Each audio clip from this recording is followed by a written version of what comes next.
So this is one of the 4 days a year that the public is watching horse racing on television, I mean on network television. Well, if you're a horse fan, you watch more often. Yeah.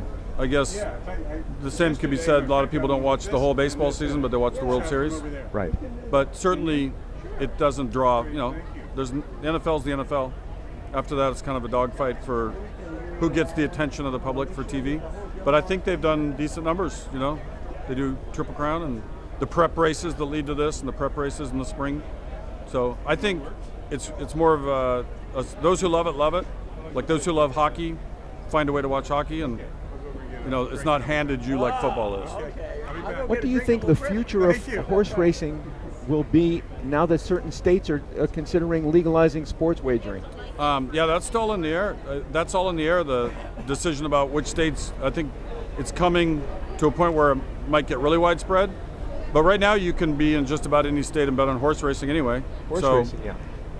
But as far as regular sports gambling, there's still the opposition to widening it past Nevada, but I know there's a few places that are trying to change that. I don't really know. It's not my state. We have lotteries. We have horse racing. But you've always had a passion for horse racing. Yeah, I grew up going to a track near Seattle called Long Acres. Gary Stevens came out of there. All the Bazes came out of there. The big jockeys from California would come up for the Long Acres Mile. So it was a great joint. You had Mount Rainier in the distance. And unfortunately it got sold and taken down. Now we have Emerald Downs.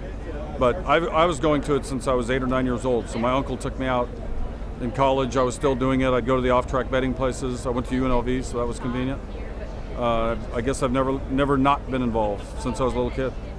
But you go beyond the racing form. Do you go into the stables and get familiar with the horses yourself? Not so much if I'm coming out on a day like this. When I was covering it, I certainly did. But I don't do any more on-site coverage. I just come as a fan a couple times a year, and here we are this time. Do you think ESPN ought to do more horse racing, or is it? Well, it's either do it a lot or not at all.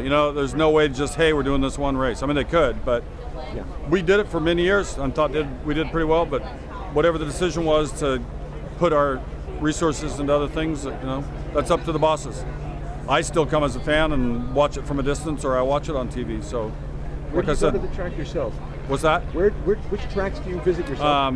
When I'm just on the road, I'll go anywhere. I'll go to New York tracks, Saratoga this summer, Santa Anita. Here I am at Del Mar. Depends on where I am. But typically, I'm more just watching it from a distance.